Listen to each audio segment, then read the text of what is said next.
Sudeng kalhan ba choy ding hu hing pa.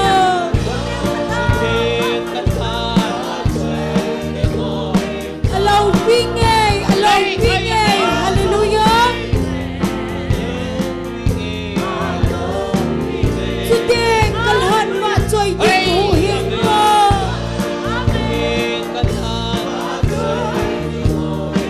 Alaw bingay, amen.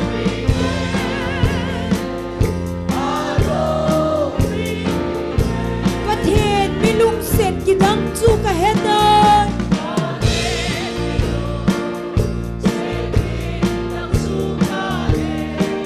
Sapa jang khat lei sen hin sol all more of in Calvary cross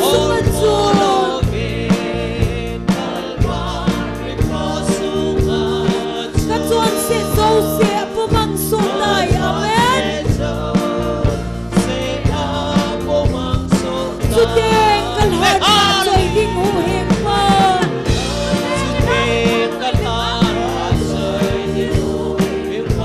Alaw bingay,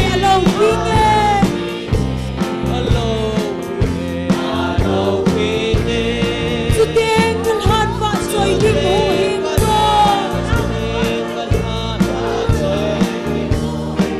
Alaw bingay,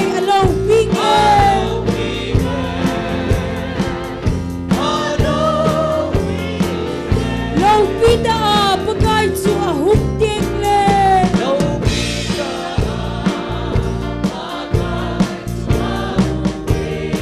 Ain pia ay pui dong ni ting chule. Kalung le kalhan di pa na dim setting ayan. Alaw bingay, ba choy dange amen. Sudeng kalhan ba choy ding hu hing pa.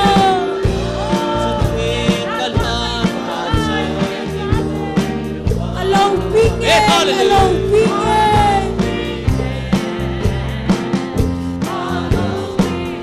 Sudeng kalhan ba choy ding hu hing pa.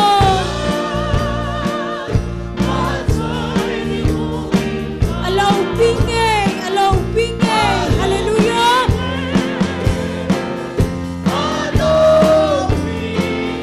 Gambang tim sing laya kay makalete.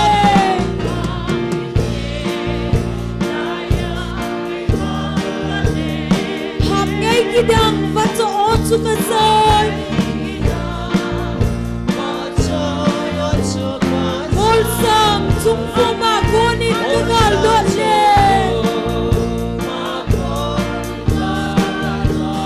Nem heu hui hi lekin ngay tsukasay. Sudeng kalhan ba choy ding hu hing pa.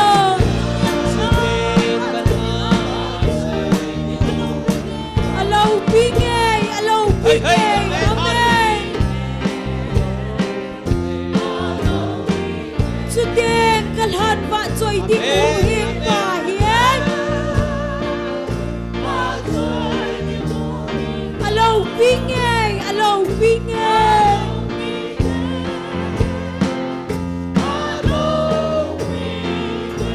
Pathen milung set kidang chu kahetay amen.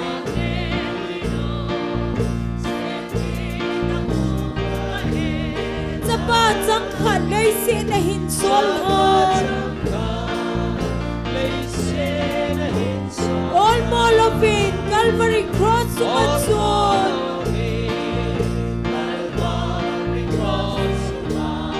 Katuan se zo se apamang sonay hallelujah. Sudeng kalhan ba choy ding hu hing pa.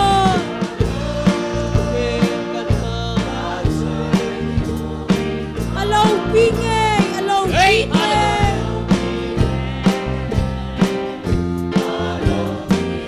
Sudeng kalhan ba choy ding hu hing pa.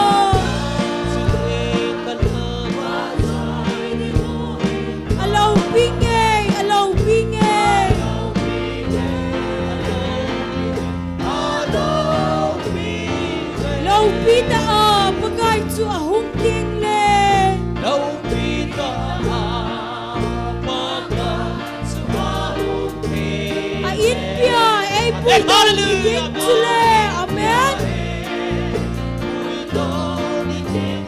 kalung le kalha ki pana dim setting amen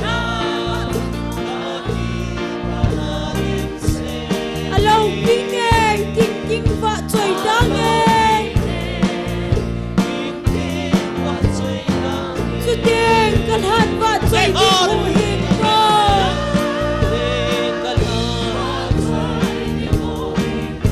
alo pinge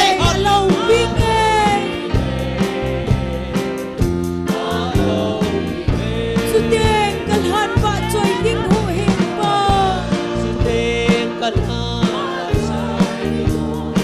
alo pinge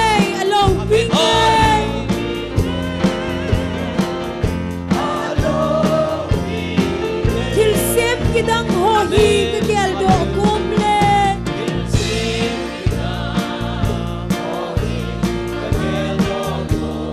ka then lo wi na chu akilang e vana asile van gin ki thom song he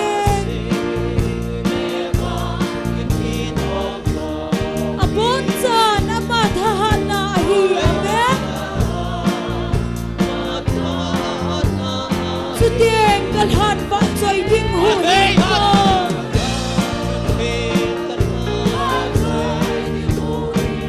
alo pinge amen su ding kalhan va choi ding hu hing ko alo pinge amen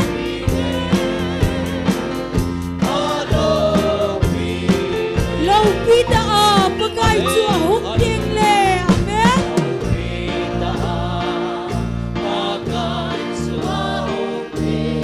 a in pia ei pui dong ni ding chule amen kalung le kalha ki bana dim setting hallelujah alo pinge ting ting va choi dang su ding kalha va choi ding hu hing pa amen alo pinge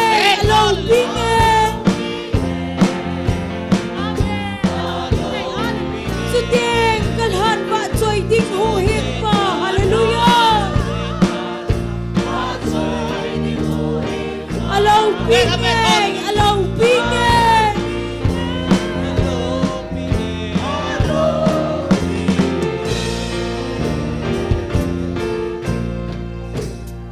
hallelujah pagaya pai phat zo sen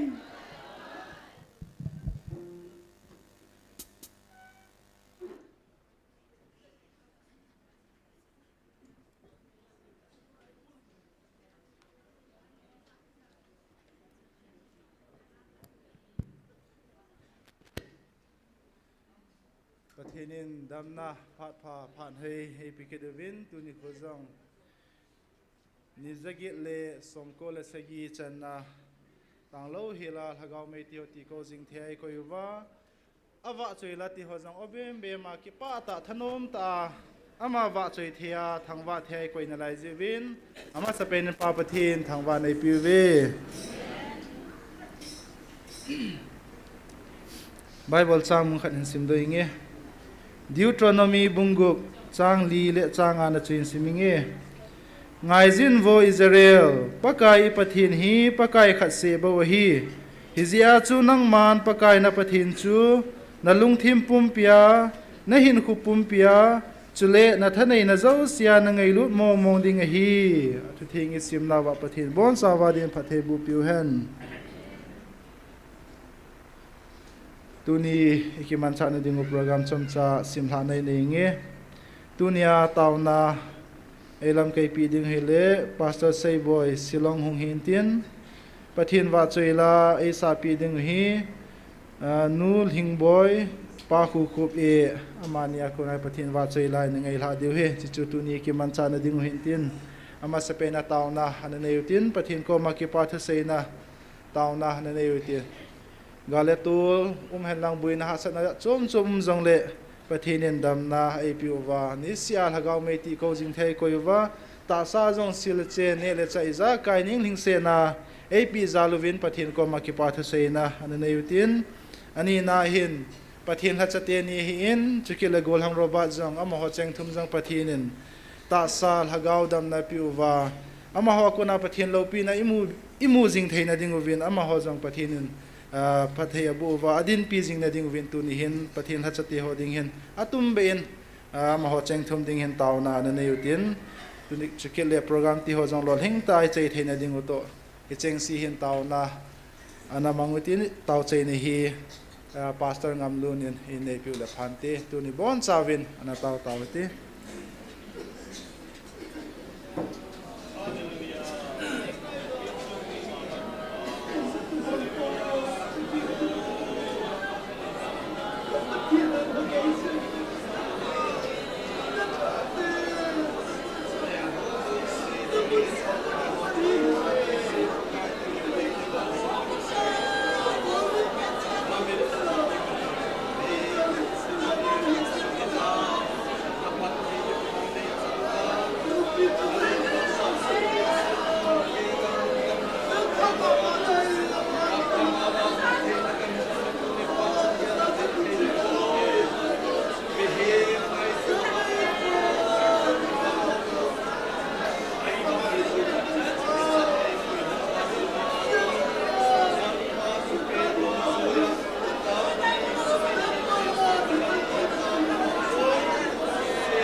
Pakai tunisan giza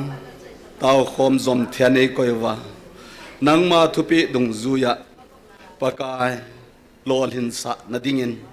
khosung leweng sung nangman phathei na bo in ka khopi ho nei phathei bo bin tunisana nangma thusa dungzuya tau khom thein lai dingin dam na hin khonei chanuwa kapathian kanampum piu za chom choma he su gan thei ka thu naumun umjong le tuni chana nang ma thupi sunjom thanei ko ho zo sijal namin lo pi ka thangwa zo nai ka ki khop khom naw hi chan nei pui naw ban zomin ka ki khan ka sevin thu seding la sading ka ngai tu dong chewana pan pi ka thum naw alhing lo nang man nei su buli pi win ka thum khil ho nei ngai do dol chan phat thei nei bu pi tawin tin pakai je sumin ka taw zawin ai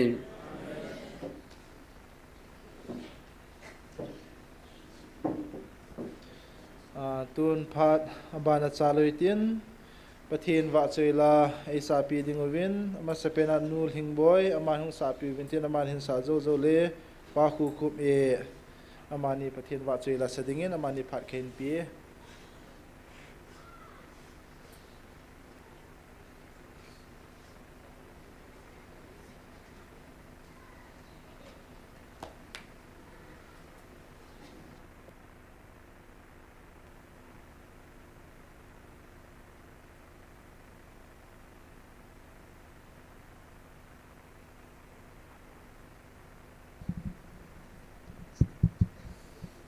Hello.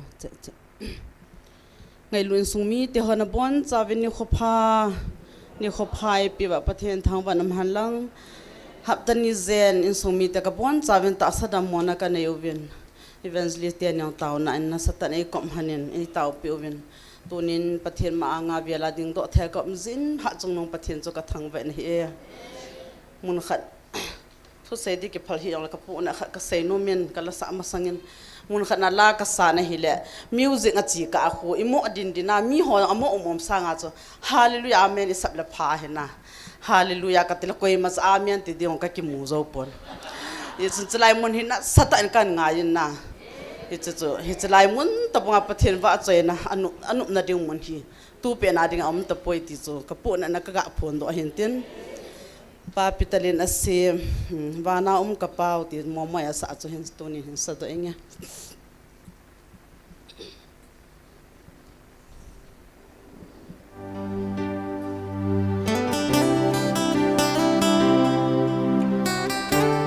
Hãy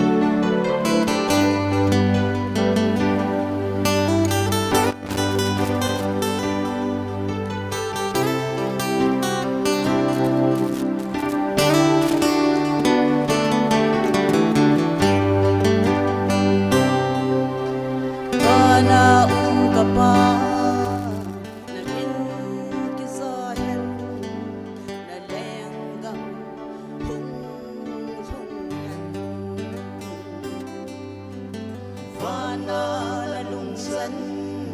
cho kênh Ghiền Mì Gõ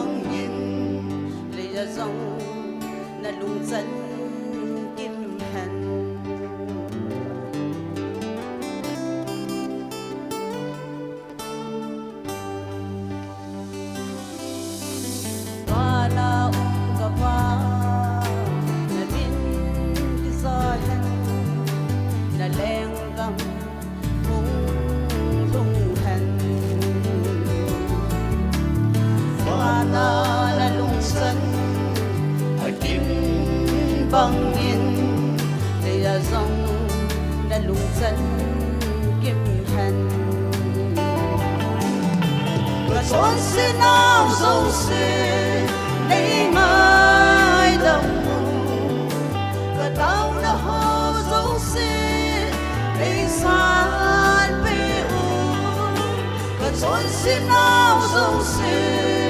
lỡ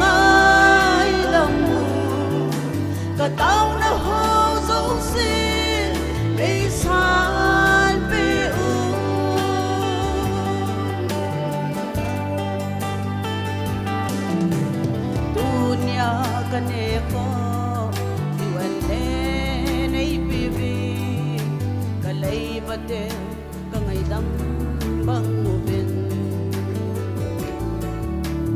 cây ho ba sông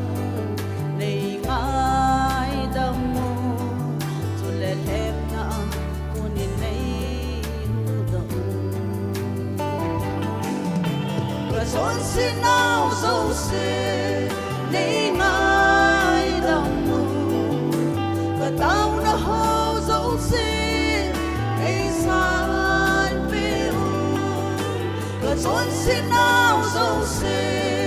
nei ngai dam mu ka tao na ho zo se ei san pe u hallelujah pakai phai pha zo sin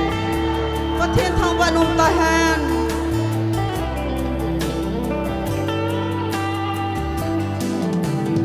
i lo na ko ni nei hu do zo bi na kam tha na le lo pina don so nin na nga hi han don so nin na nga hi ta han ka son sin nao zo se nei ngai dam mu ka tao na ho zo se ei san pe u ka son sin nao zo se nei ngai dam mu ka tao na ho zo se ei san pe u ka son sin nao zo se nei ngai dam mu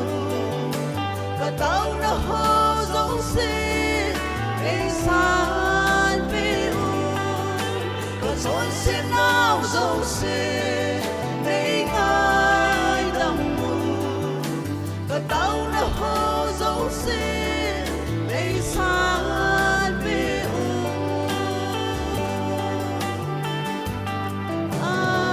amen thiên lâu pin sao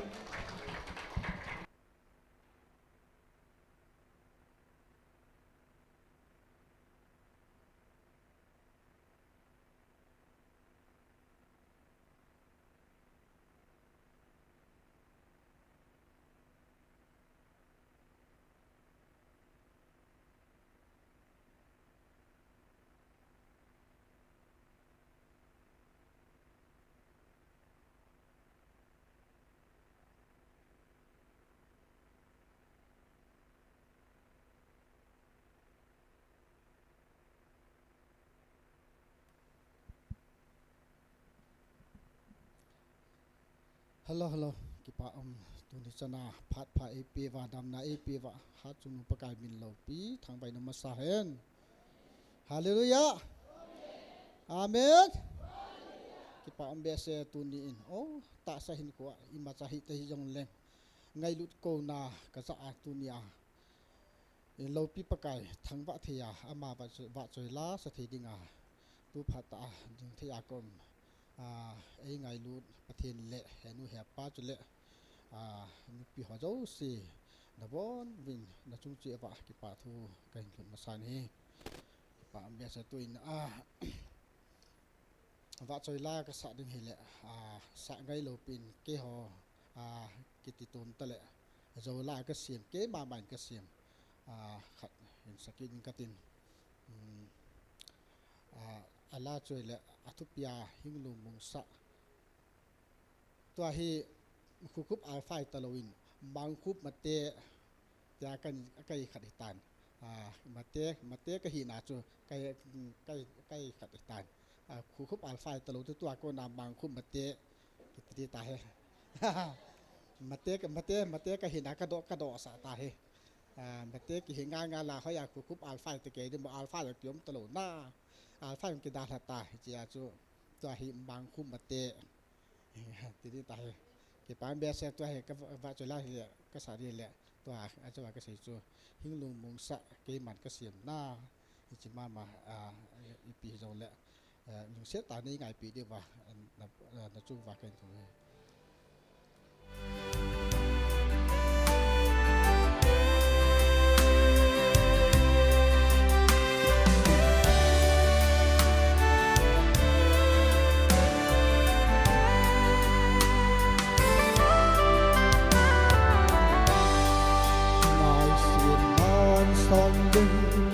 bên thiếu có hình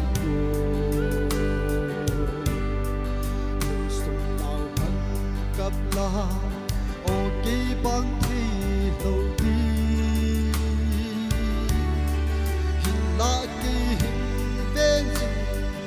cầm mang Giêsu vàng lại lùng kỳ mai thua xiêm đàn ca thi ta hình lung mông xa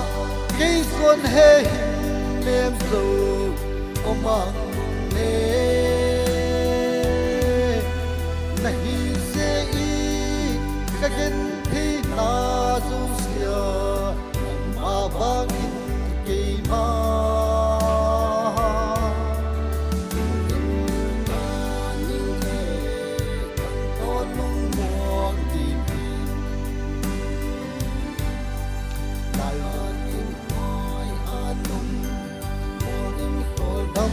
ta nghe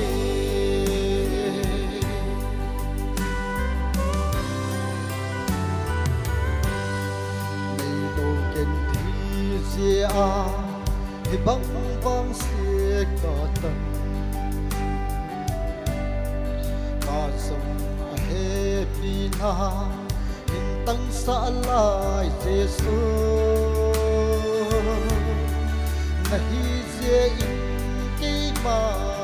thì bắt lên cõi sông và đi sông nanga hình in rằng ta nghe hình lung mong xa gây xuân hê hình em rồi ôm mang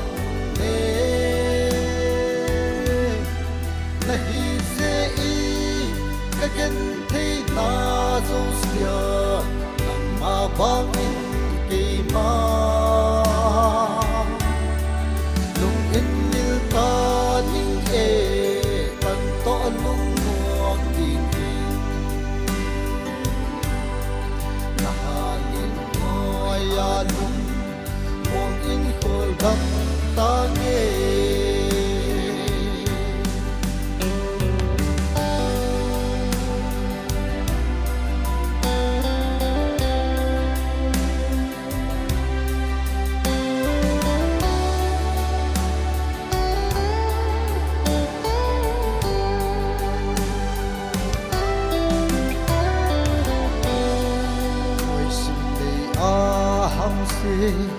sang bên các tân vạn gạo lung muôn na hình tăng sa mang Giêsu kiến ca này ta dễ in sim lấy kiến thi na tình all mo loving ama siang lung muôn tăng nghe hình lung muông xa gây xuân hê hình em rồi ôm mang nê này dễ ý các gen thi na dù xìa nằm mà vang in kỳ ma nung in như ta những ê to lung muộn tin na in ngôi lung muộn in khổ đắm ta nghe na in ngôi lung muộn in khổ đắm ta nghe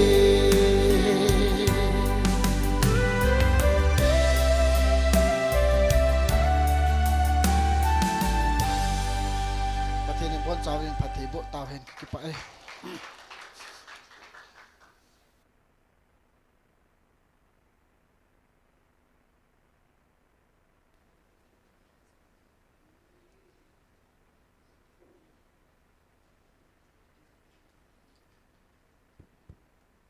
เทศวะจุยละไงตาตาอินซาโดปิวนูลหิงบอยหินปามังคุบมานีซาลินปาประเทศทางวันไอพีเวตุนพัดบานาจาลุยตินตุนียาตาวนาไอลำเกยปีดิงปาวปาสเตอร์เซบอยสิลองอามาประเทศพัดเทบูจังปุมาพัดมุนโลดิงินอามาพัดปิตาวิตี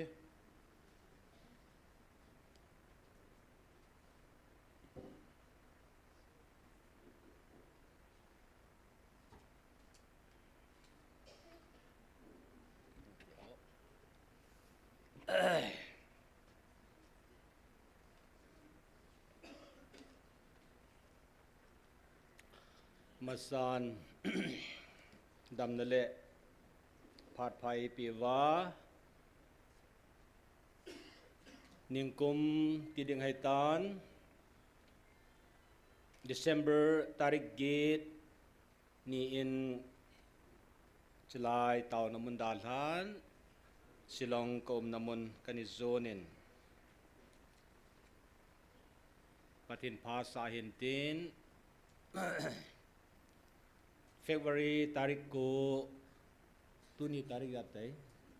som dekat nah som ni February tarik ko nin pa mamang tun hung lut sanin kaloi pahin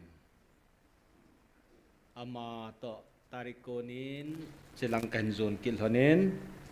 tunin hobumi pi te hizato shooting le online naมันซูมจูมาฮอโตปฏินินอามุลลพัดซาปฏินทัวกิมังคมเทียพัดพาดำนภาเอปิจิวินวัสปินินปฏินกันทางวะเอ็นนบอนซาวินจิสุมินินจิบายกันบอลเลนอีบอนซาวินออนไลน์นะโฮจิบายบอลเวจิลายาอิฮงเทโลวายเลบอลเทดังโลออนไลน์นาเวดดิ้งฮัมเอมาออนพานาคุนทูเสียอีปีเกบอลัมตีจูหงกิกาลดดเสียงไอเห็นเฮียนออนไลน์นะหงปังหัวโจเสียงสิไปอีบอลวินเลียมในปีวินเฮ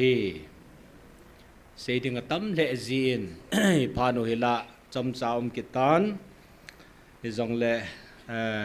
จอมจ่าจ่าประเทศทัวร์ของเขียวลิมคอมเดียวเห็นเจนกินกันเสียจีตปิงฮีก็แค่โลดิ้งอาหินตัวเนี้ยจงเตาหน้าอีกมันสานดีวายเซโนโมจุมีฮัมพานิเวมีฮัมพานิเวที่จงเหตุจอมใจเวลาเสกิดวหินนะสักหาทันนี้ตะบังสิลงอาจิลากระดาษหาโกนากรมสงัดชุนโกลมุนตินาเห็นมุนตั้มทิมเปียนโกลกมูเอ็นเดลฮีลังอาลอยเชนไนลังอาลอยซิลิกุริอาลอยไอลวาเฮเลปุนีลังอาลอยฮิติชันคัลคัตตาโคนาลอยฟอนปาเซอร์ปทินลัตซาสุดที่เลซีเนียร์ตาเลตาสะดุมตาตัมปีตยงกะเกี่ยวเวนนำลำกายกาลาขัดนีโฮอลุงดงสิไลมนทูลุงดงขัดนีอินโกเวนตัวจงกะปอดสุงกะจุนโกลนัสตะกินจงกันนิสังอินโจคำจุนออลตาจนุงกิเซียนอาฮิเลมีกิมขัดจุนสิไลวางฮีนังลมนักเชียฮิเลวางจุนเกลพัดวางไงจินตีอาปะทินลัดซาอิจารัมขัดโอเมนกาลาคัลนียุงวิลจงตัวกาลาฮูลัดซาอิจารัมขัดตัวเห็นฮิติซุนอากิกิลอยคอเมน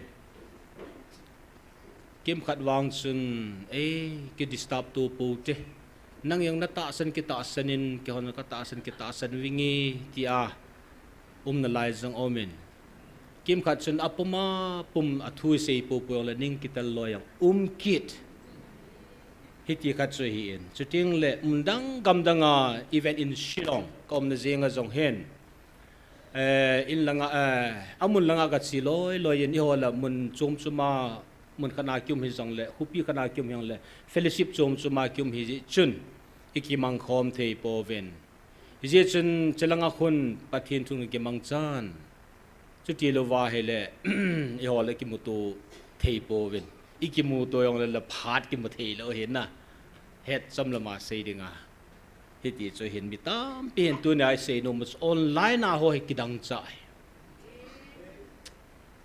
อามุนลังอาหัวเห็นหำพาวเวนน่าจานลันปาทางลัลเตน่ะก็คนไล่เลี้ยงเงินนอนหำพาวเวเกียงนิสยาไล่ละลำกายทุเสียนับปันทิวกัดจีน่ะเกี่ยกของดิละหักสัจจิดานสุหักสัตย์องคิงจีไอ้วางสลายหอนหำพัดดานโอกุมสางนี่ละสมนี่กุมห้องลงตานะฮิเลนังอินอีปีกิเชียลนั่นเนี่ยยังตัวนากิเชียลแล้วก็นี่ขัดกษโนน่าเอจนออนไลน์นะเห็นมีตามปีดังจัดตันตัวนาจงอิตาวนาป่วยกันในกับปันสานุมวยไอ้ที่หัวบังอาฮิไลมนาดอเบมเบมาปฏินว่าใจนะมุนขณะฮีพาดกิมุเจ้าโลอีมุมนาจูเจลังไอตูสร้างวายนัสโจโจกิตุอินะฮิโจจูเสียแล้วมีอังไงจงอเดมลุนจูกิงไงคอมยาโจจูเสียงการโลอินะอินจงอีปีตัวหำติจูซิมเซนสีเสียงโลอิอีลอยละไปที่หอนจูอัตุไออาฮิวางาจูเจลัยมุนาโกนาตุสิละสหัวดิ่งอาจงตูนาอิตาวดิวฮีฮิจลายลหกาวเอ็นปาฮิทุปีเบสเสียงไงอยากจะลักษณะที่เสียหอยมิตาปีหินลักษณะวางจัดจูมีที่ลอยเอาเมนฮิจลายอนาสาดัมลูกบอลดัมจงวางจัดจูมีฮีที่ลอยเอาเมนคิมขัดทุพพลลังตาสันลอยจิลายทิลกีบอลho a result ho jo hi enjoy ball jong me ai piang le chu thil sum hi le online langa ho na sata pasal pu azam nahi hitam give na chana ko na da tha hitam 18 ai poi kati hina kyong zila cha ni ka hin ya chu in chelo chen ki su to jama hung ji ngai he ti che hin ai wang chun amon an sei jeng wang chun ka cha pa ani na pa hi board exam bol de hin jing thaya ki pan dei tan ka da tha nom loi ke ge la ke ma ki ko na chna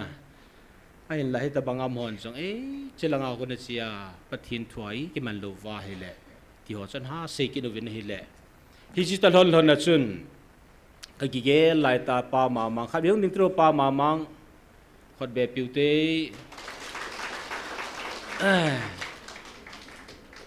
พาดขัดขัดเบียมังอินกัติเลกิพลัมทิมหินจินอมสุงาฮีลาสาเทียมปีเทียมสิสมันกิยัลตันจินอามาเห็นอามาสิไปฮีอินอามาสานยังคงคอมทนินตุสุงาฮีเฮาสติจงจมจากินเอจลังกับพาโนมินเยสุนิกิทันเทธรรมตีเลกันนูตุคงเขียวว่าเลสิยังตาในตีกิดว่าก็กิกุศลงาหงมาหงกีอามาเห็นอากาศสอบเดียวนมละอัตโตเดียวนมละเอ็นเนปียองละเอ็นเนปีสาโลน่าอินปูลุทอเฮไอโซละคงกีปาลฮนินกีนมันจงซูอีปีสาโลเอ็นเนมันปียองเอเลกิดไอกิดังไอตูจงไอน่ะกิปามีฮิจิคงคุลังกลมสุงากทิลตัวจะเฮียอย่างนุ่มไม่เฮลนุ่มไม่ทิวินตัวนี้กิเดียงห้องให้นาลาห้องเนลไม่ทินน่ะทิลโลสิสุปทินคนอาก็ยเห็นน่ะไอ้เลี้ยมุมนาจูตาจูเฮ็ดสาวจูฮิจิงเห็น target ฮิจิงเห็นไตน่ะไอ้เล่ตาจูของกะกุมเล่นอยู่มุมนาฮีกูที่มามินฮอลจูฮิบังสีสุกิ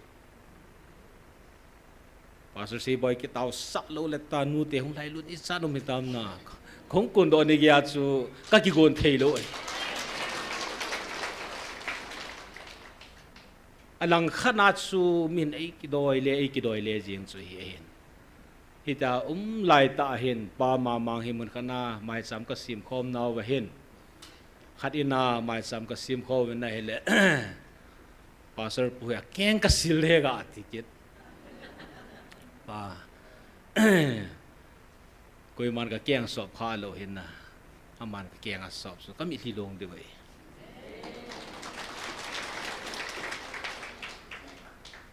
มินพัฒนากิฮอลดานปัส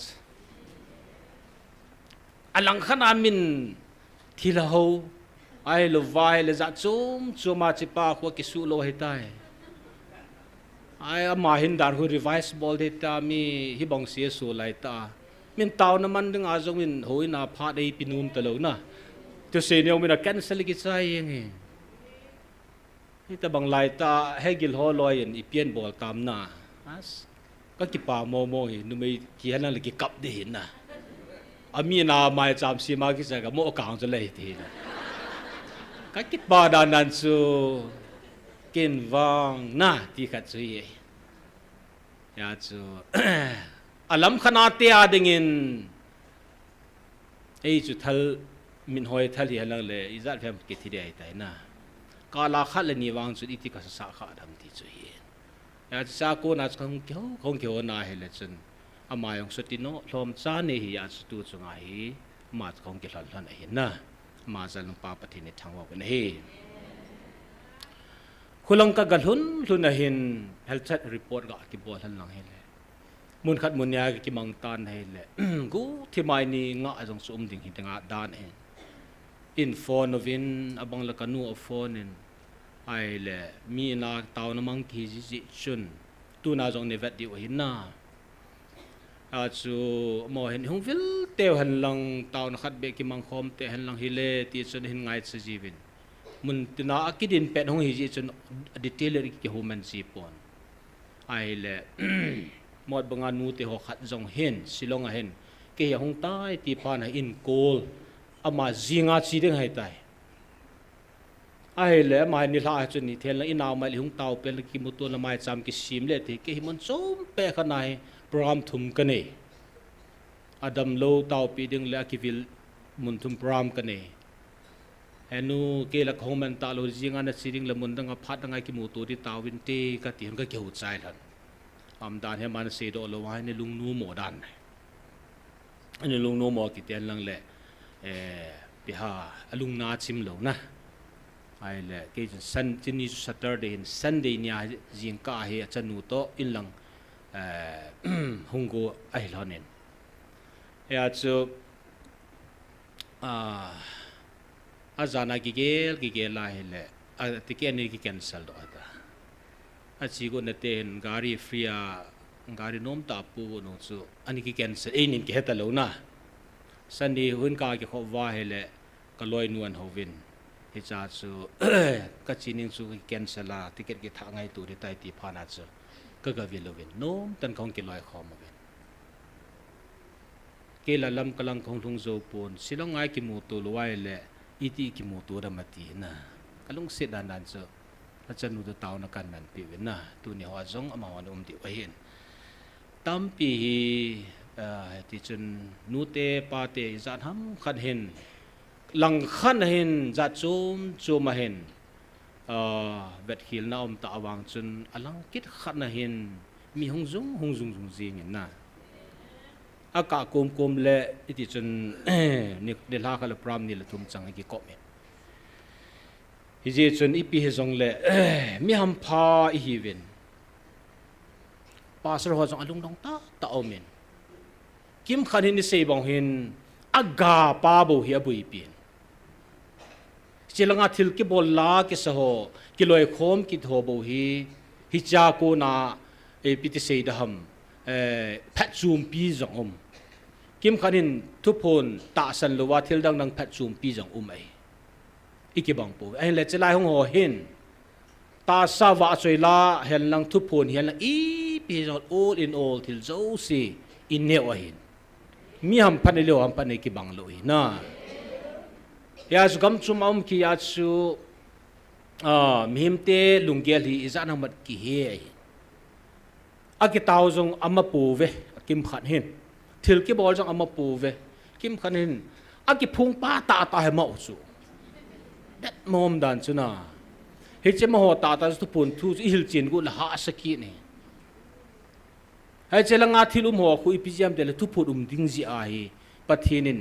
Israel lesin ani len la yang chu ana sadam lu ni ki bol do halang thil dang ho chu so that pathin lengam ta san ki belam ne ring na ani ki bol nga nei pathin inam sung wa jong kidang ta chlaya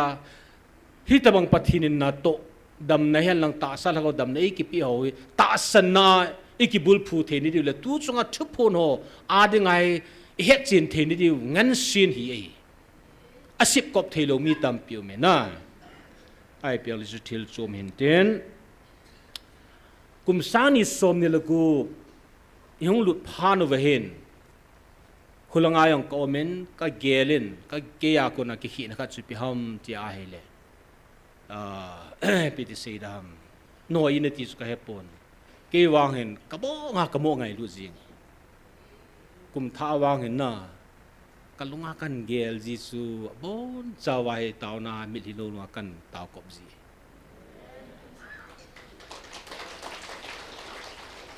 thagau lamai chana nang kalna sunam ti hi ikido no mai na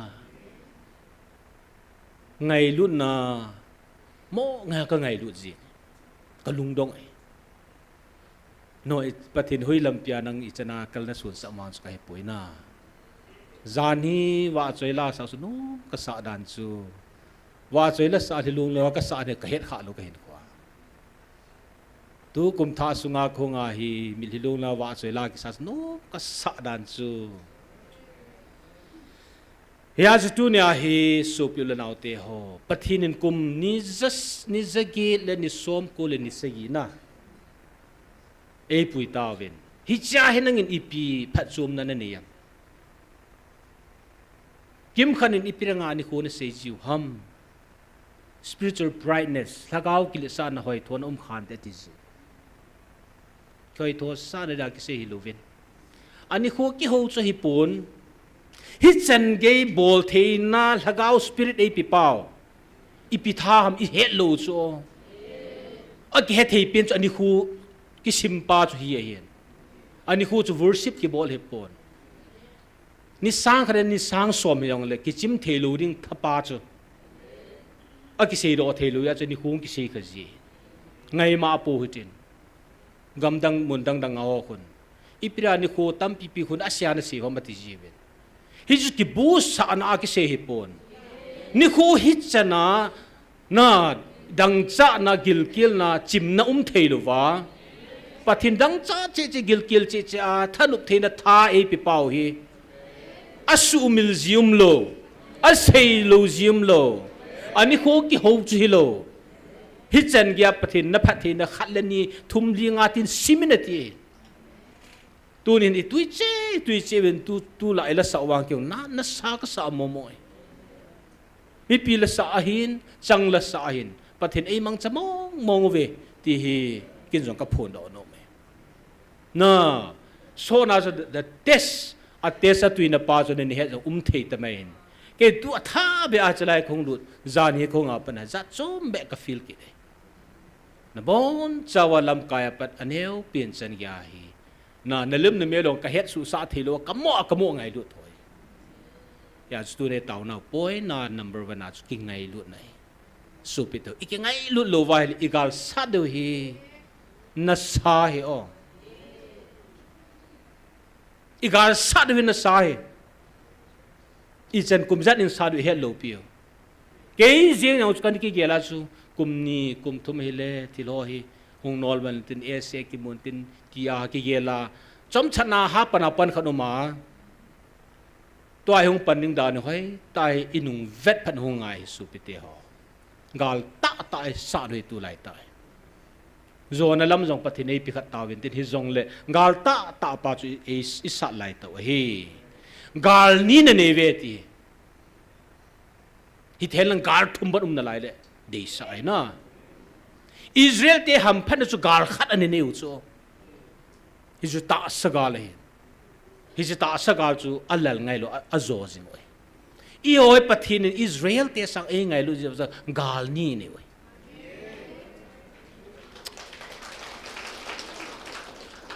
gal nei lo chun zo na nei poi ti sna to phone ven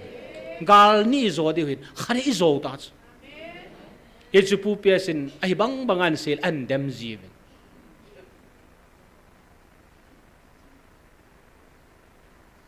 agal chu athu chu ki cha hi la yong le pathin a se la se hi jing na i se so noi hi ja chu to ai gal a khat na pa hi ngai lut gal thagau gal di ta chun ta sa gal pa hi i zo ai tai na pathin in amo jong alung thim sungai pi pu silai thu pu no sei jing tan amo jong i piam khat cham na lang agel di hom i piam khat chu hitamai thin tin ki gong ta lu lung thima hi zong le hen thu pun wang chun lung thiman ki cha na nei ta vetis ki cha na ti pa la hi chalai ta san lon ja chum ala ki la koi the hi na ai le zo si chu pathin na to ai ai le tu ai sat pa hui gal ta pa a purpose pathin ei su kha na a purpose pen choi le thagau gal sa chi tu ne thagau gal is sa naw wa hen ikivet phat ki nu ngai hi su pi te ho hi chi gal sa naw wa hen gin cha lo pi hen iki gin cha naw khal long pe hen ta gal za chum i do ai nang jong nom ta hong loi umin tin in sunga gal nei loi umin tin hobung gal nei loi umin tin khusung gal nei loi umin ti thiên lu na gal nei loi zo umin ti na in sunga jong chilai ta san lu khom jong kyum thei na lai hi ai yum na hobung a jong ipi umam tiang sum the hi i bon chawa lam chum cha i thu chi hi chi gal di ta ai na ya chu thu pun ma so chun hi chlaya i tau khom nau me hi pi to he te ka hotai na ba sa thong ne chlai tau nau hi pi me to te ka ham Israel te ne pui na me sim hi chma hi tha ma choi ti chu hi ki chai lo rin tun so nam de ti chu tu na igal sat pau hi tun sot gal hi chu izo kan man lai pio ithi changen sa diu gal chu hi ai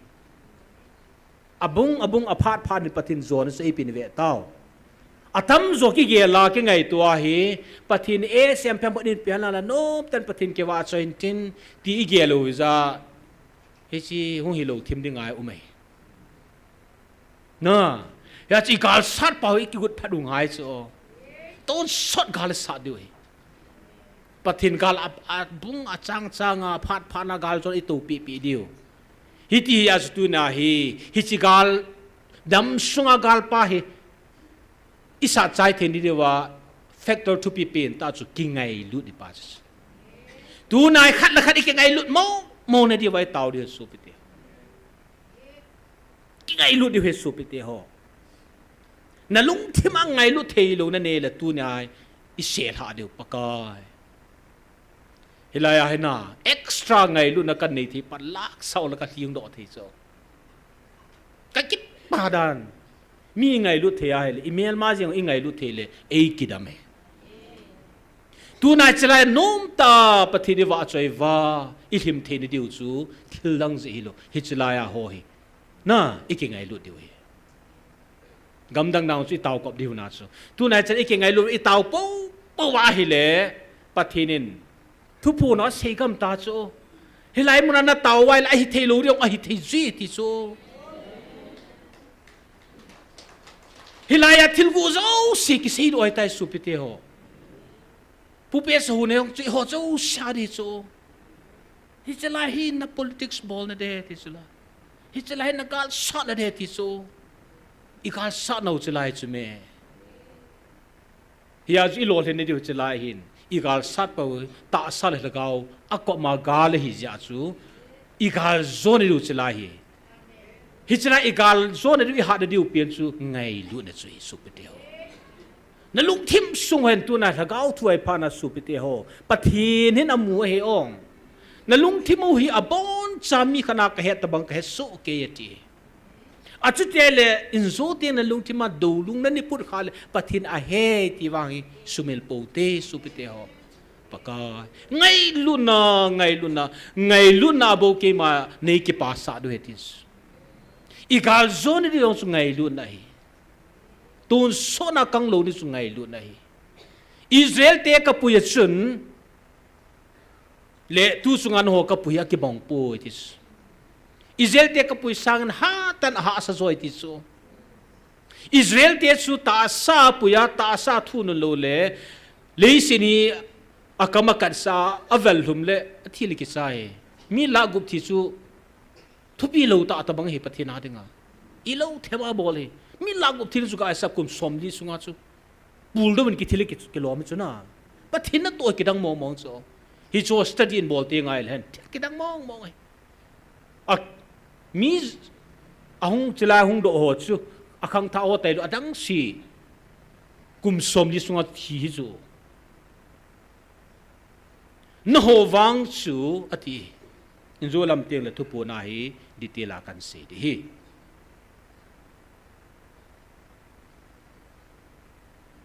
hizia chu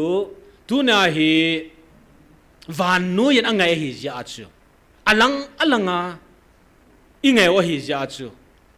hichalai muna hi akibol hi pi ham ti hi hel chediga se no ipiringa mi ni zagile ni som ko le ni sagi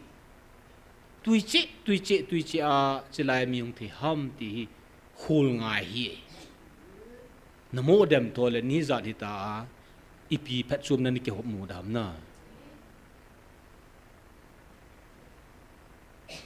thil khat um chu noi pium ka hepoi kiam ju phiam te yon ki khel na thil khat kan se tan ngai lu next ran kan ye ka thi na ani na asu no ajo ani ki tu khamei thi ipi ja chre ni sia ki cha khulanga ko na hong kyung zeng the ham ti ai le sam na ki nei chu ki pa na ki nei lung mu na ki nei na Hijang tum ji su to le CKL hi chuti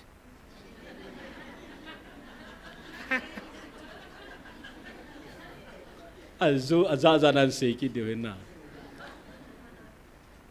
adem hon an nei lo wa kin kan hi cho na la amang thei lo ina sam na le ki pa na le lung mu na ki ti chu akin nei pha na chu ki hung mo hung jing ki mo na nom jing cho hi chu dang ka lak nga cho thiong hi lu chu ka ti hai ji chu pathin na niu ka he tai ti so cham na niu ka he tai na ki pau ka he tai ti so pathin na he ti so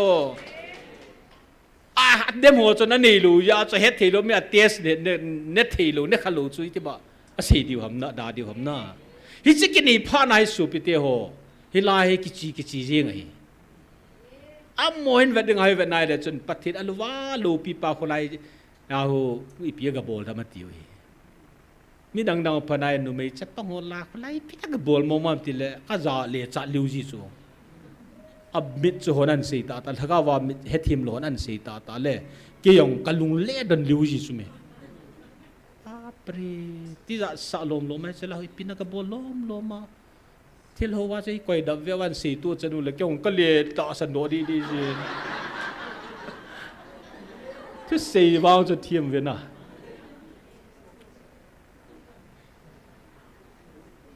ya ji chila ta kho me nam phat no chu ka ti ya online a dang collection hi ho loi ku na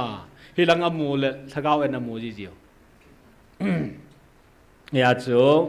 revelation tu nai sa chun hit ya za chum angle za chum ma hi pia anom lo ti mai yo te na anom lo he om so ji ne le kanu hin ni khan hi ha si ta chom hi panga gal jam ka kho sa ai lo wa heli zo chana kum hi za nong ki bui pi a i pitira na hi mi hin zo he ai ti na dem na jing ti ta ma ti le ma la si mai ti lung na ta jing ka har ka tau pi kap jing ai le kala khalenin zong chun de chun hong khulai le ngoven chinia ka sei chi pham ti le ipidinga hoina na chiwa hulanga huno lagau en na ga hol hom kati iu en langa khot tapui kati i ho en chu chilaya umahi kati kanu ko makase hoina chile ne de ompo ni pipitin ma lung thada le do you still expect lagau en chu chilanga ko na khung de hon ngai tu na lai ham kati hias online na dang cha ho hin pasar pu chi loi jin lagawin ki wa au te ti sa un hi chalanga omis mun na nga cho pum lo cho he pun in dang gilwa na kham lagaw en sum gam lo tas I ho en a chu mi tas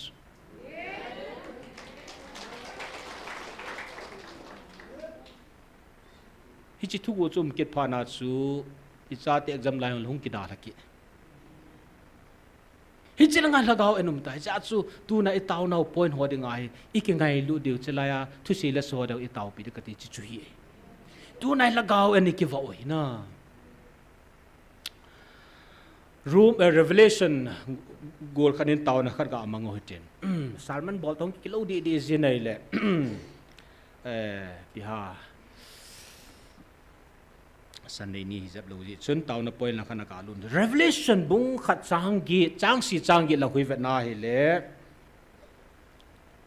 lagaw en hi ji chun neu chat point khat kan sei de ayo la sa chu ko hi tai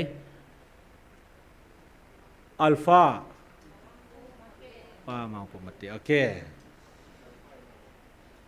alpha tu kan sei de ong revelation bung khat segi chang gi nan velvin ama me hoto kilhonin ahungi chule mi zosin asun hota zong chun amu dingu ahi chule leisit namtin le phung tinin aop achup dingu ahi chuti ahi amen a umsa chule ahung dinga ha chunung pakai pathin chun keima alpha le omega kahi ati alpha le omega ti hi tauna cham chai ga amen masangwa iga se nom ahi iho keiman kehenai ti ahen tu chunga hi translation hi Dr. Haginin pastor boy he jong la chun we need to prepare we need to ready translation is ready ngai je atin Dr. K kapoy he zingi katia hele hisong le translation hel khat benin ki thupi na tin 25 December thu pon so ke khat hi benin ki thupi na tin silaya hi kyong jan ni ka ga to pia helen tua kan se do alpha omega ti tu avia vela kan mo ki de last Sunday zona man alpha and omega alpha le omega ti izat vi hilaya thu pona me ti tai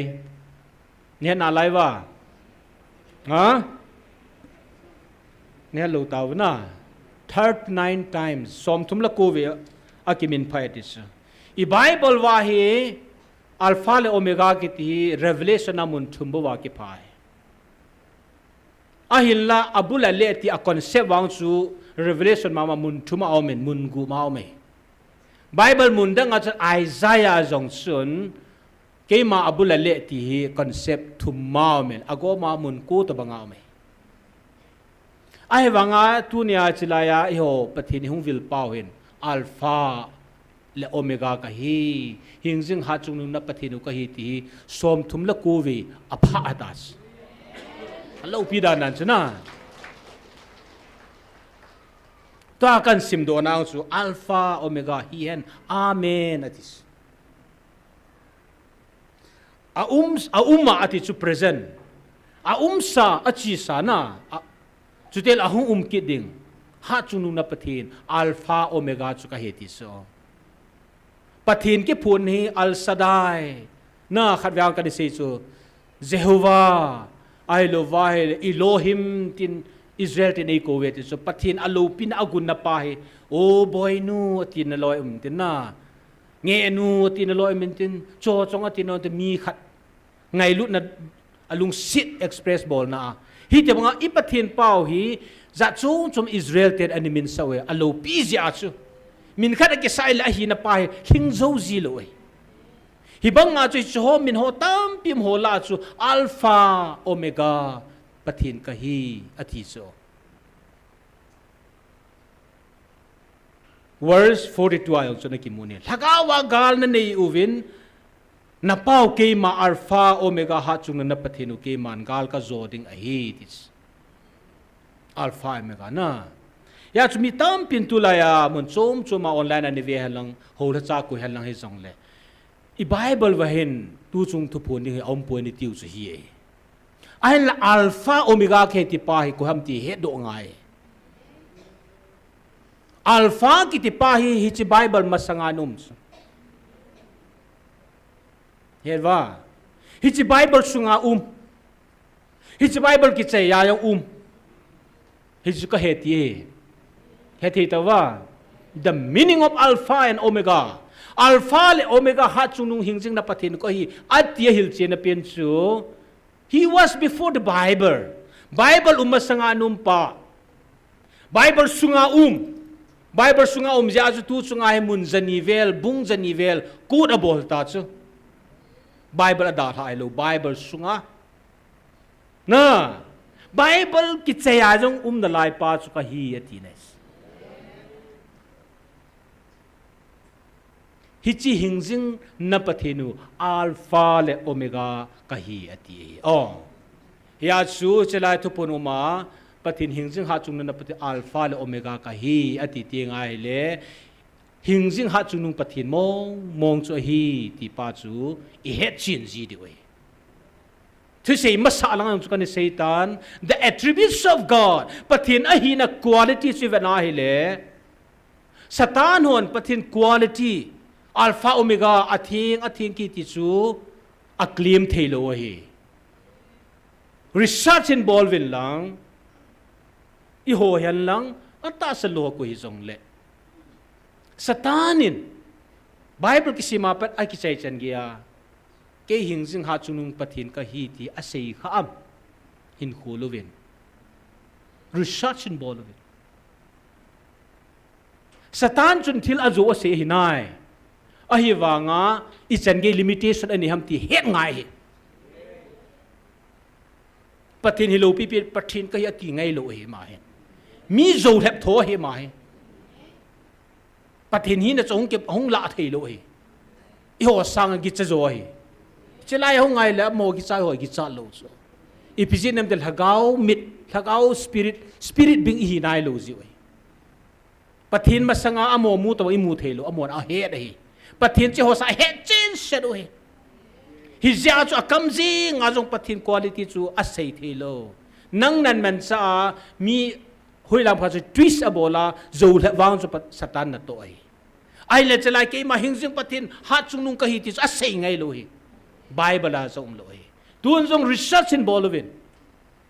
hi chai a ki phung pa hin Satan hi ding ai le chu a sei thiam a sei thi lam ti hi apa ma hin lang chala ta asal na koi hi jong le hi ji chu thudi chu seu ngai Satan hi ji chu sei thi lo ning kuma phar ka man ni khana hin attributes of God ti kan seyen pathin thil ko na kidan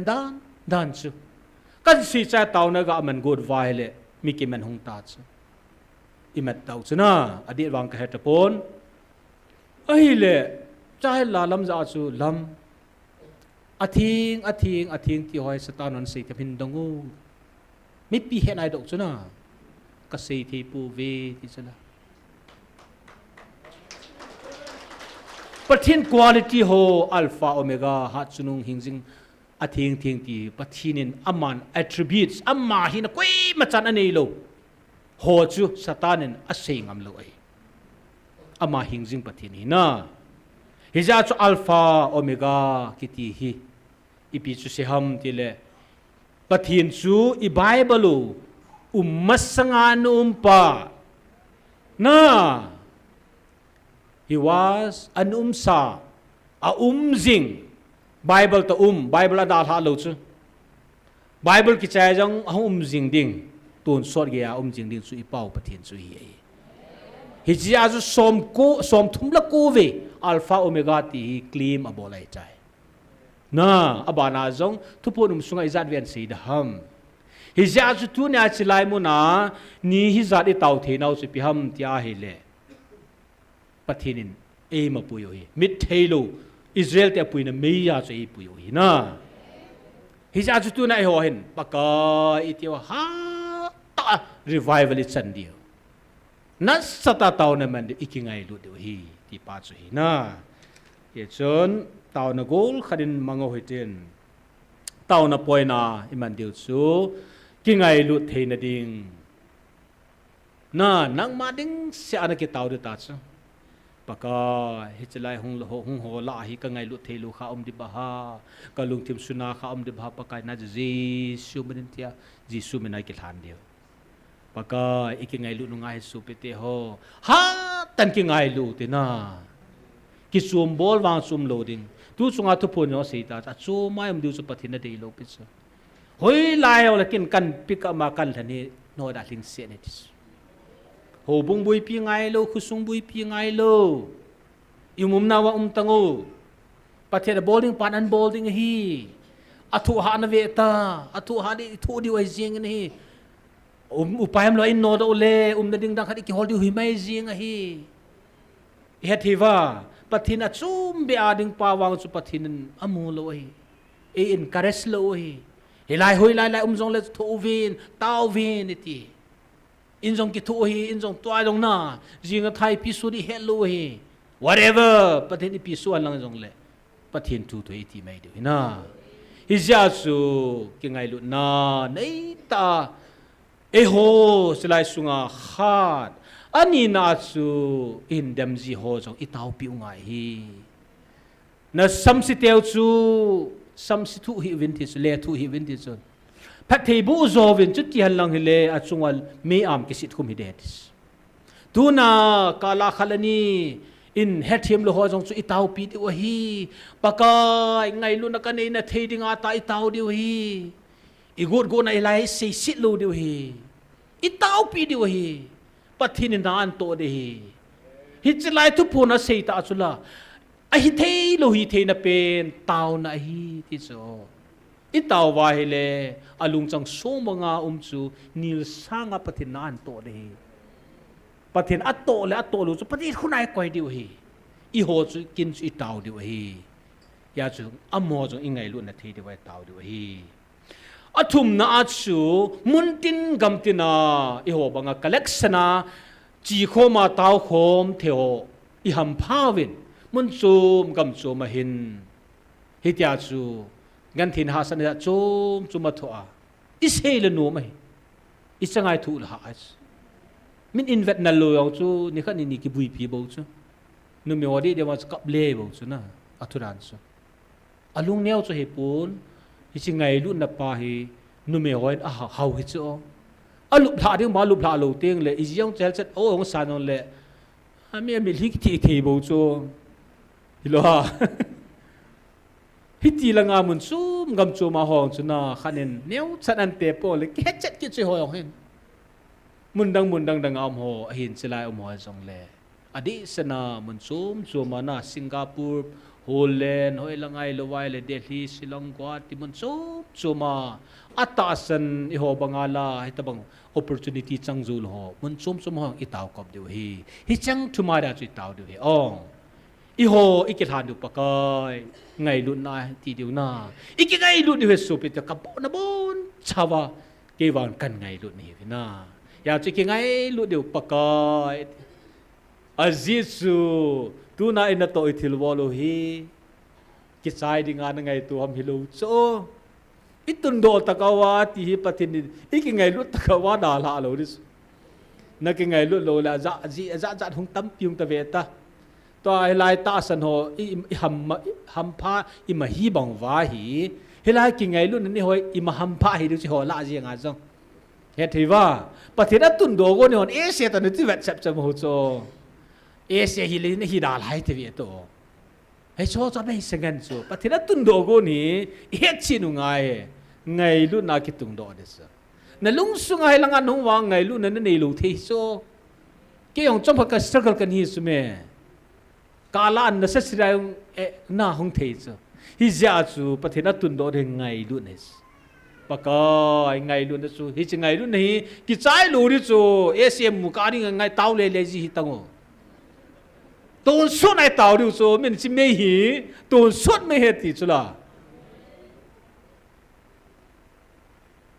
bắt thiên na hình này này tiếng lệ anh này lo cho cái khí cho ở cái khí nó chỉ phàm thì lệ ai ta san ni Jesus Christ hình anh này nia kí bên này bắt thiên na ta cho thằng cao ta sa ở thì tiếng lệ ta san nó thằng cao chú ya chi ấy hả ta san lệ ta san lo thằng cao hay thì khom tiền khom lâu chứ khát cho siêu cái thì nuôi làm hơi làm khả năng ta san lo thằng cao thì tiếng lệ paradise sao so hi ra chu van mi thing te ti khu vana van mi thing te ho in ke pa piu chu chi ma sa mi thing te ho ku ki zo cha te ung ja tham om ta chu le van til thing te ti sa I home chen ke pa piu ta chu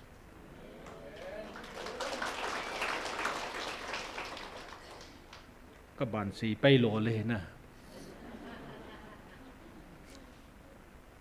verse 43 na hi Vêu vinh năng hồn nếch hệ chiến bố về thì cho cả translation này các cái một thể lối translation các bol này gil vala pung nga ge ka pung nga ma khai cái ka mu le ka nu ki thâu ta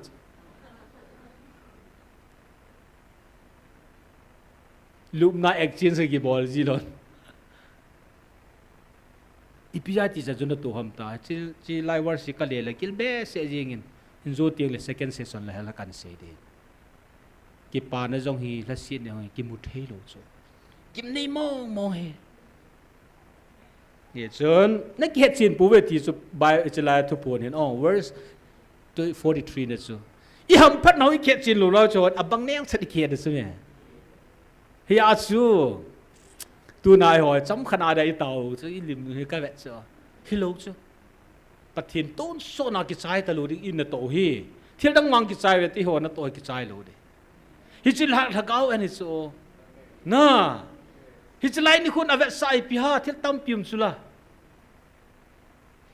ni khu tum lo so ni si 878 na zagil ni som kul ni sigi kiti so that shows if you sa ham ti le ni sin hu hovin ti ne so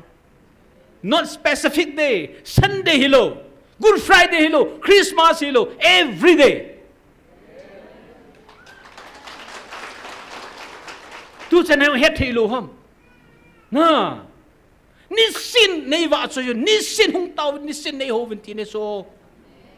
Israel ten mana neo chu ni sa neo chu la, iwai van mana hi so chi, Israel ten mana ne ho chu, kanan gam thun masa thiro ta chu ta sa mana ai ja chu, iwai lagao mana hi ja chu, ton so nam ding, hi chen chi neo chu tu na he. Tao không mấy SM muốn mấy đấy tao vậy là if cao số bắt thiên hope gì mấy sao luôn chứ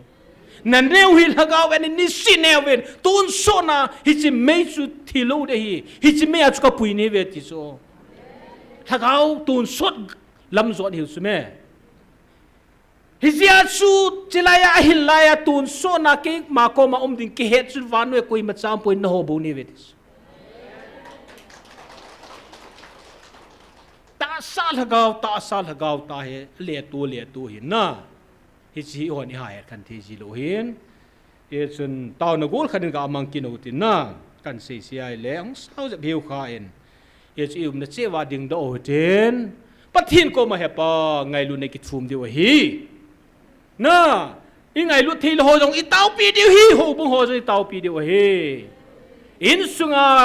nan du kham jong li tau pi de hi bon chan tau na mang tau te hallelujah hallelujah pakai kapathin he pa nei lu se nei nge lu te ho zarin hallelujah hepa na ka thang ba ve hepa o pakai pathe hepa nangin dihizar ki ngai lu ti kham ni pakai nang nei peu ba hichana he pakai abraham mau cho achang ni khom hang ten or khupya ko ni o kanan gam langan ni zone ni kal song in pakai ke ho nei pui na wang pakai hichana ya pa o hicha ko nai pakai nangin nei pui ju ba o mi hizat chang pi pakai tau khom thuk khom chan nei pui ba ya pa hichang ge nei pui ju halu na ka thang ve kingai lu na ka nei the ni din pakai nang ma ka na mo kin ha ya pa o ya pa kingai lu na din se na pakai o ya pa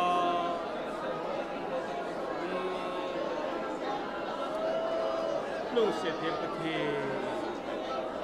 o kingai lu na milin pakai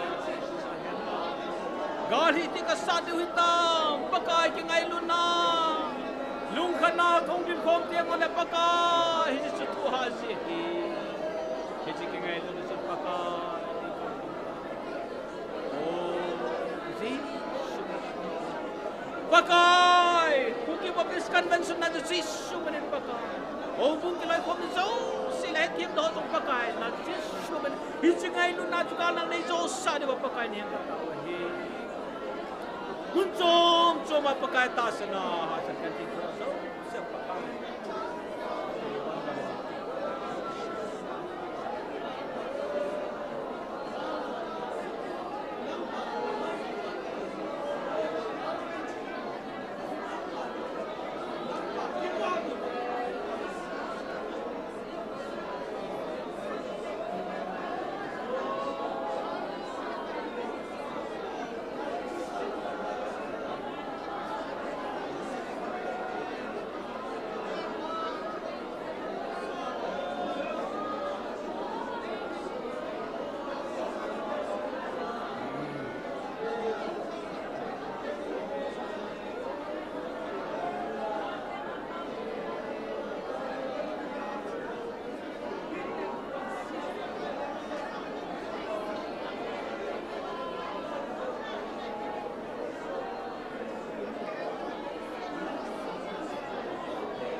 pakai ka ki pau ve tu ne azong pakai nalung sena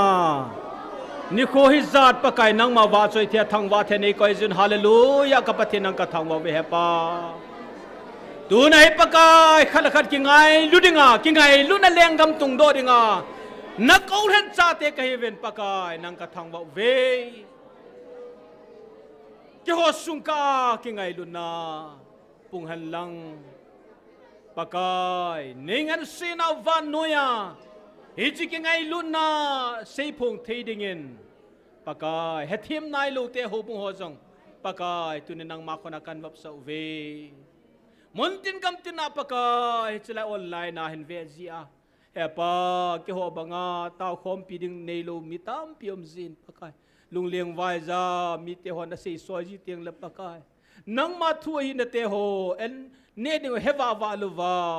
pakai thagau gilkil mitam pio men pakai city la mon chom chom hen pakai o mi te hon hen tai po ji ting le hilanga en hila en thagau en heti hezina apet pela mun ta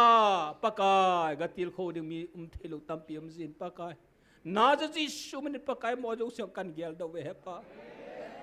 bitam pin pakai bililong lewin pakai chi lagawen ngai chan hin ko mangtan paka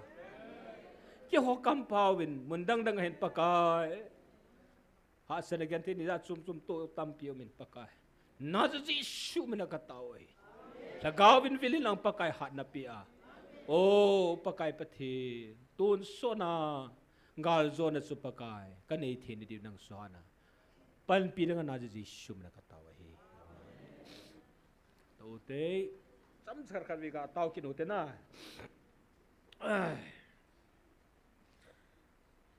December 25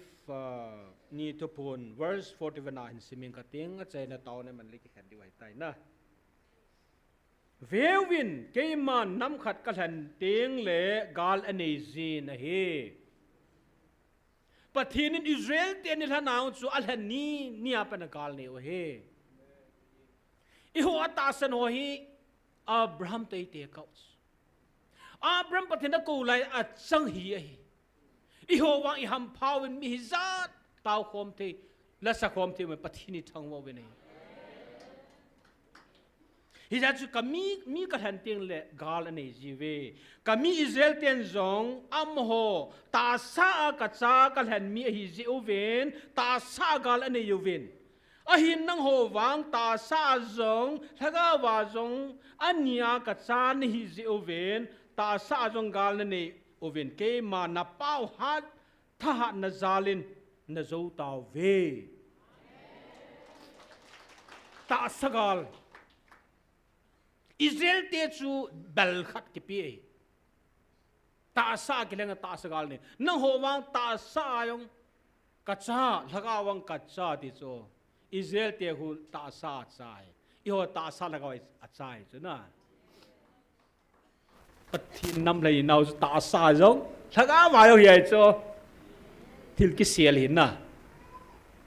hi ja chu non ani na gal neuwin verse 41 na chu ta sa gal chu na pau ha chu na ke ma jal na zo ai tai dis gal chu ki chai lu i zo he o bolin pya yung ha teng la khon ki hat he ta chu ki chai tai wa nga chu price umji nai lo chula na gol khum chai chai a in lang gi ki chu lo cho process sung chi chin kap hung ki dom na lai dis gal na zo ta ve te wang age hem nai lo cho verse 42 lagawa zong gal na nei ovin na pau ke ma aya kan alpha le omega ha chung nung na alpha ka ti so before the Bible with the Bible outside and after the Bible alpha omega na ti chu si na pathinu ka he ti so Israel ke pathin ti lo na pathinu ki sung sia i sung wang lu ta che he lo ka wa ya gal ka zo de ti chu na to hi thagau gal pa he i chi la ka se chu ka zo de ti so ka zo tai te la ka zo de ti zo ri tho ya chu ki pan hi chu la ama bu a process chi thu in zo ring sai gal bo lu chu ta hi azi chu kalhen ka cha te ka cha ta sa bo na hiu le ta sa bo gal na nei dingu a hin lagawa bo na hiu le lagawa bo gal na nei diu a hin tunin nang hon velvin ti chu behold velvin ti ka le English so le sang le gil te ra ka gut hoi lang yo kala di tam English a ho behold la ki chai ta cho plural mi tampi address thailo asu tunga ka bol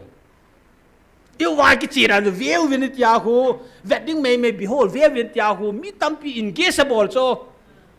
sa pawen le cha ha dan nan chu ka sam jo so ki chai hete sa ma sa nga nal nga ka try na la iti ki lor oram ka hen ei pau gil dan ka se na chun vin ti la chun la na bon jong zau ki lo cho mi o sia ka ga hi si sa do di ki lo na hel chat yo hi thei ki lo vin ti la chun chẳng khả nào plural đâu giáo nào grammatical cho đẹp chéo mày cho cha cô này lẽ cho adanan cho bihola cho plural ima cái hello cho a context sa cho mẹ thôi sắp tiệt giống na thôi không cho cái chạy độ gì tay Velvin ta sa le laga wa ka chan hi zi uwa ti cho ta sa yong pathen i hoi a cha yu cho Israel te ta banga i hoi man se to su to de ti wa wa hi man se sang chung nung zo cha chen hi di da nu hin na pathen ka cha ti le a man se la se lo yong le chen a kho poi na Velvin ti so pathin velvin ti so na vet ngai chla ta sa le ga wa ka chan hi zo wa ni zo vin ta sa jong na ne yo vin laga wa jong gal na ne vetis 43 phat ki chai ko na ju gang chala kan sei ta so a hin hi chi wa gal zo pa ha chung no na pau ke ma hi chi ani a na chungwa kalhan ka ngai lut ka chate nang ho ngai lut na in ani a gal ka zo ding a hetis pathinin i hoda gal a zo theini na chara i tau chu pathin tu gal sat khom hiu na pathinin jong no jong pangu vin lang hilanga engel chum chuma hit hong kha jong le ô gà đây thì điều ít khá điều cho kiểu chú đúng klep vai klep men khét riêng hồi na ác cái dân gì đàn đàn chứ hồi này tôi ông lẹ hung leng gì cạp gì đó thưa hung leng gì căn gì gì chứ tôi chừng nào giờ gal căn rồi na căn này căn nút giam hôm lần này cái mẹ xe vào cái tủ này bây giờ đó kia là ra luôn cái bản chất ngay riêng của tôi Velvin nang hon na ki het chin po ve ti so yêu pa chu ki het chin lo chu ki pa ne neu sa di het rồi ki het chin lo chu ki na ki het chin lo lai khan ve kan sei ma sat banga hetu chan lo hen i ki pa chet li di he ka ti cho i mot tim men wa hin hin no cho hetu chan lo hen lai ti dan diu pa kai ban kam chi ta nge ti diu cái lồng yang à cái na cái tất chi tăng cái bay chỉ là điều bộ chứ im bật tim men vái chỉ chiều là NIKHO ya đều hiện rồi na cái kia chỉ lâu cho nó lại sang à và nam mi thiêng tiêu à cái pa zo về thì sao na nên cái pa pi về thì cho pa henu pathin van le se sim pan nam pa viên trái hòn là Asian say lo le kita na ket chin mong lo yu cho hi banga kumizar ki taw tai bang ki pa ta I hon bang ket chin lo cho hong lo bang ada cho ha mo ta cho a hil chen jong ka he lo ta ke wang cho ka keu no ki se lan nal din se daw te na ha mo ta cho ya su veu na tia khana cho ngai yu na ti ki chu ka te 43 na na 44 na hen sim chai paring ka te na minit nga be ni pi be ho ngai ring dan he tu na naw la ding ho chu na ni ki thor do de tai athum na ti su chinya ju thil thu mai pi wa athum na pa he ke le naung pang hin na milla ta hi ei su gam la le hui lang chu ma hin kangol dan chu min bang ai de ma gam le bol ta chi ka le khwa wa kit kui man sumi pi yo hi lo kui man ei pa cha lo hi lo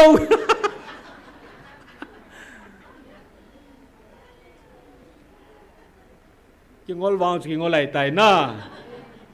athum na chi pi tem ha chung nu pathin asune hi chi thu chang bo hi asune ti chu ngai ju ven asut pa chu ngai ju ven Keima vantil zeng zong asai pai Michael vantil keima vantil zeng zong kipa in kamit hi alung ye ti chu thil thu mei piu ya point khana athum nan se ya he ase hi vantil te di lo cho iwa di ya ke vantil jeng jong ki pa na mi li along e ti su hi chu ne he chen po we ti so ke ding yong hilo ai wang asim do pa vantil jeng jong ki pa mi li along e ti so 25 days se nya chu i hoi la nga hi wanui to ipipi to ibui wang wa chi ki se na ke ting a het so na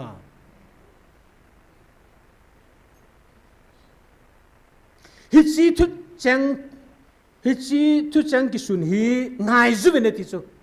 ipyam te le tun so na hu hinga pathin cha te ne hi taw ve ti so tun so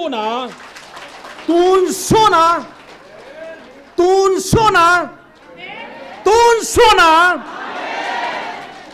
hu hing cha te ne hi taw ve a cha te no go lo ring tun so na pathin ei hu hing ta cho to he tun so na ke ma go lo ring a ka han ka cha te ne hi taw ve pathin go lo ring cho in sung family hon van gam nup dan glory glory hallelujah na tiu la ipitei pawa ko alu pi pen hallelujah ti la ko hai sila ko ai ho bol van gam lo pi ding dan bolo ko ka dop lo la ka cha ta dei nu sensi ai ho ai na tu la ya computer ho ki chip na hetin ai wang amon alung kyal ngai tuwa bol se ka vel la tupe jida na never ka va ne ve tang kitu che na minu nu me pasal ki wana van ga mas sana kopia me bang la lampi sana lam len abolo la sam hallo pi hallelujah ta sau chu ai ho bol se ong ji ve le lung ki da nu so ai so zakalla khajong apha lo de na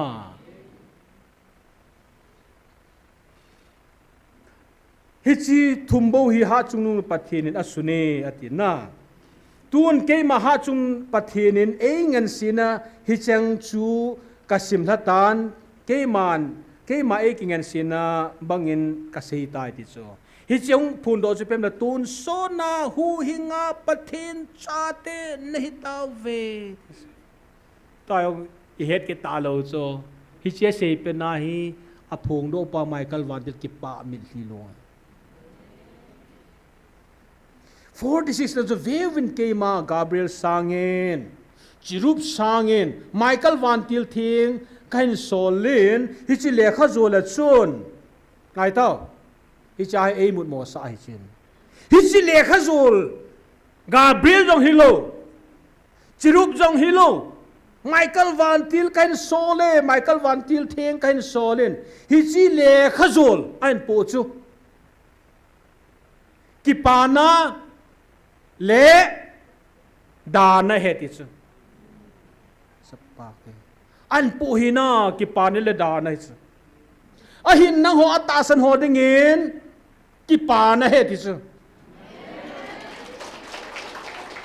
atasan lu ho keiman hi chi tu chang na tu akan se hi chi tu phun ho hi atasan lu ho keima hi chi thu chang le o chang seile khat ani na a dem ho ding ya tun so na hing kit talu ding ti so man tha na thu he ti so an thu po hi thil ni he ti so atasan ho da ki pa na atasan lu ho ding a tun so na hing kit talu ding a man tha na thu man tha na thu cho he chi kalet ta hi loi la pai ti ho na tong jana ma in village so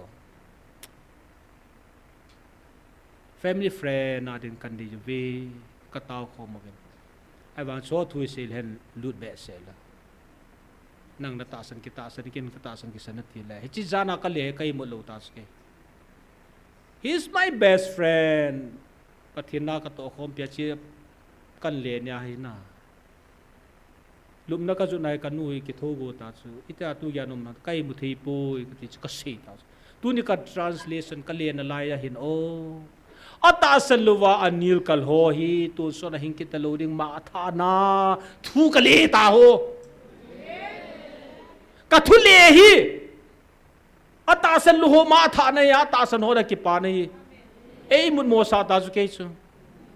Ho la sai za ham kha ei nen la he chi ta lo. Iga say den le. Na ta san ki ta san thimo. Don't disturb me ti. In la ke he ki say ke ta lo. Velvin ahin velvin na ho dinga ki pa na thu chu. Heji ki pa na chu velvin ke man ta sa kalhan kami Israel te chunga jong kana phung khapun. Hiji ki pa na hi Israel te ka ngai luta kami te ka nam lan te chung zenga jong kani phung poi ti chu. Hiji Israel te mang cha ki ji le kha cho che pathin chi go ching nga Israel te ni lan chume.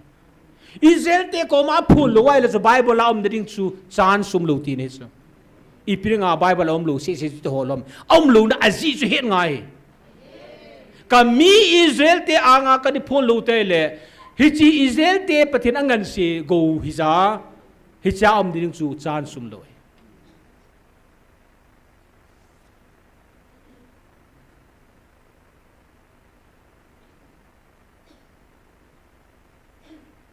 Le sit mim khat cha jing nga jong kan phung khapun. Hiji ki pa na thu zanoma e ko wa e hola mi nam hiza la ti chu. Iho pathin na to na salupi chu mi te pathin na to na sahaj. He chi thu pu no ngai cha a pathin hola nam hi za la ti cho. Nangin inen sa nen lang nu ban helwa pathin nam zo se pa chun mi lung thim a he chula. Hi za e hol hi za la nang ho nam ka cha te he chi ki pa na thu na nei taw ve ti cha. Hichia zu tunia isiu itoping u chu pi ham itia hele nam phau ve ti pa chui na isi nau pathin pathe bu han lang ha chai ning tau na mangu hutin to tau ne man di wa hen hichla tu si la so itau pi di he tun so na mang taluril hagao NIA wa chu tu si la sa chlai ho i ho ma ma chu hi na itau pi di hot Anina translation team ho song tao na gel do de he translation ki bolai le extra a hi ganthi za chum chuma ka thu ji ke bangli mut so ne hong ta bangli za chum chu dam lo wi phem phat chung jeng chu chikile a ha sat dan dan chu ka lo ho enjoy bol om kya da ha ya zo translation team ho tao na gel do te na chu ting le tu lai ta in la lo lung mo nga thei lo ho hi chang thuma da chui taw do he ong i bon chan ding u te taw chai nei evangelist mang boy in nei pi win tin tu nya dinga hi chai nei sa hui tin hi chang thuma ding chun taw hu tin translation bol ho chuting le jalaya thu si la sa pangte ho conduct bola pangte ho gel do utin Chutiang le mun chum gam chuma tunya ihon pathini wa choi wang thing nui kam nuya in le lo kya hal hata chutiang le nam sipai te ho ikyal do diu hina hi bang phal bilai ta zong pathinin hu do dinga inamotum do ding phana chu mel mate khuna hilaya thu phunin gal ka zo pi tawe ti wanga chu a practical chi ho chu issue mil ji lo diu ai I jan gay ball khil ni jong le chlai taw pin I le tholo diu he nam lam kai ho di pi ball jong le ija thing noi gam noi na tu la ya nu la naw sapang yong a hin chu te le thing noi ya na sata gam noi am ho de ai gel do diu he bon san taw na taw mang taw te hallelujah hallelujah hallelujah kapathe pakai na ka thang bo ve pakai pathe Hallelujah, hallelujah, hallelujah, Papa.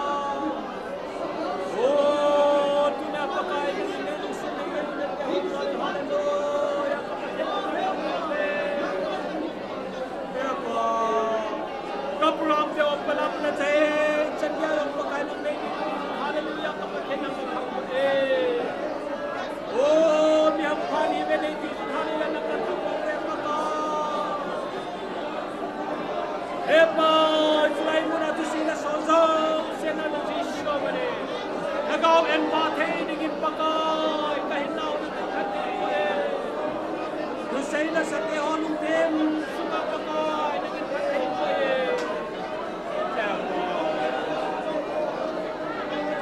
Isiyan ko, pakay pate, Epa, Pakay! Matusay ka na sa oon, pakay! Injit pakay ng pitulo tende! Pakay ng tapon! Oh, pakay patin! Tunay tamay kapatin! Kaya po! Hindi hisit sa pakay! Tunay pakay katulad ng pakay! Pakay! Kamu po na pakay na ikaw sa rin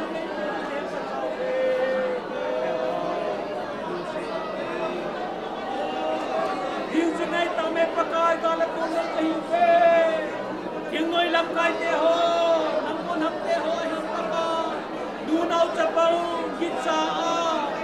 Oh, inalog galat teho na desisyon Pakay nang mahilaw ka po may tasya Oh, pakay kapatid, sorry mga hindi Jesus pakay, nangin kawawaran siya. Nangin na itinila.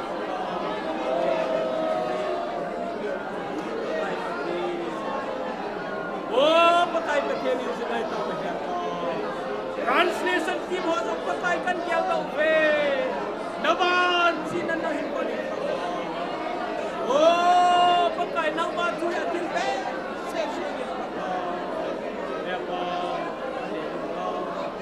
Huwag na nga ako nagsinagamulo. Oh, pakay kapatid.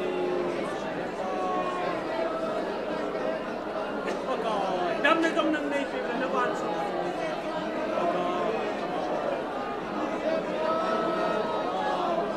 Nangit pakay. Oh, natunay din dito ako siya. Isip sa mga sapa.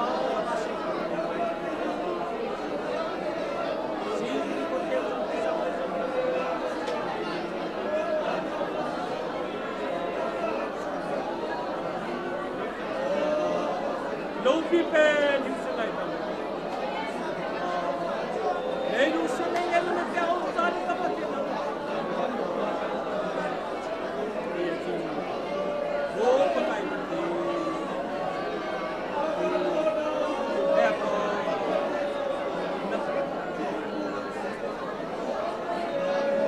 Hallelujah.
Lung sen le ngai lu na dim se thing jing ai ngai lu ka pau pa theng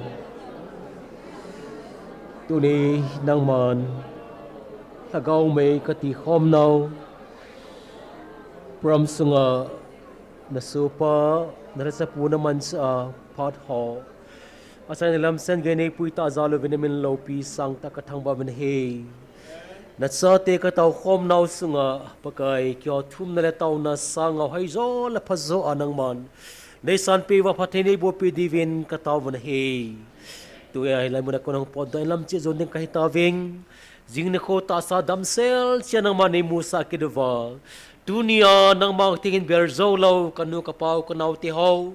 nang man phan phani pi kidwa nang mang tingka bel kitoka 7 nang mani pan pi divin na ko makatawan he hi chen se nang mani pui na ho na ko makipa tu sele lai mo na ko na kapaw nung teung zong le na lagaw ting munus khatchen lon pi diu ngai sad na uhing pu kapakai Nazareth Jesus Christ mina kong tau khomo he amen.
We are